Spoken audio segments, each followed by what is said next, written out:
Hi, my name is Max Diallo Jakobsen, and I am an artist, writer, and historian based out of Conakry, Guinea.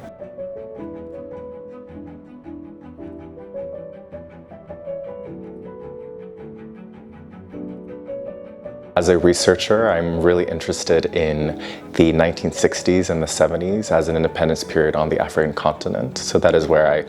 focus most of my sort of scholarship and research. But then as a curator, I extend that research into how artists engage with materiality in their practices. You know, why are they choosing to work with a certain material, and what does that material tell us about the work itself?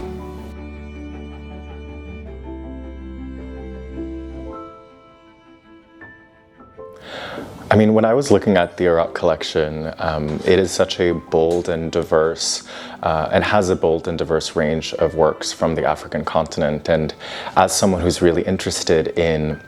textiles and in archival materials and material culture more broadly, I was of course drawn to the works in the collection that engage with that aspect of artistic practice on the African continent. And so as part of this research project that I'm leading with the ARAK Collection, I'm really interested in looking at artists who engage with a certain type of discarded or archival material as a surface for their work, or also use that element as the work in and of itself, whether leading it towards an almost more sculptural practice in their work. I'm interested in what those materials can carry, the emotions they hold,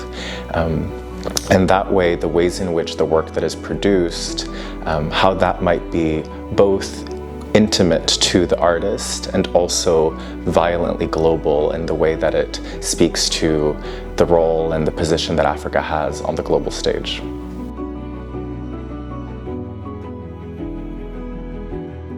I was really excited to learn about the ARAK Collection as a collection dedicated to African art, and particularly really exploring all across the continent to find artists who may not have had the opportunities to be presented internationally before.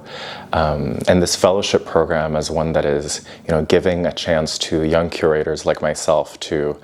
come and dig into that collection and then really sit and think with it and then create an exhibition out of it is something that is an opportunity that someone like me is just dreaming of. And so I'm really, really grateful for both the collection and the fellowship program as a space for someone like me to get to take a chance at curating a serious exhibition.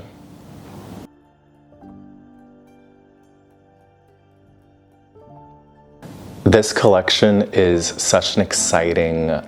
repository of artworks. It's every single art piece has a story of how it entered into the collection and the relationship that was built with the artist before it did, which is really exciting. You can tell that the collection has a vision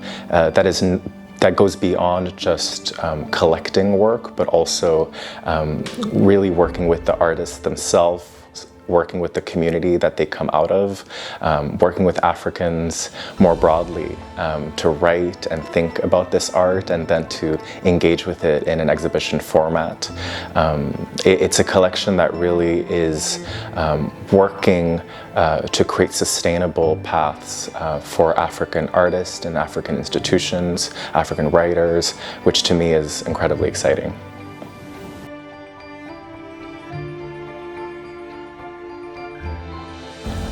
I would describe the Qatar space and art world as really coordinated.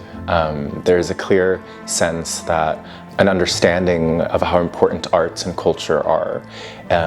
There is obvious investment into that space, and it's really exciting to see how the institutions, whether it be museums, galleries, smaller art spaces, are working together to coordinate their efforts, their programming,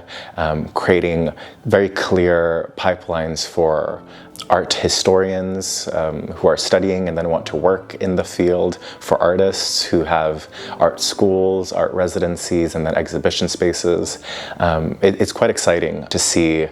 how serious they take the role of art, and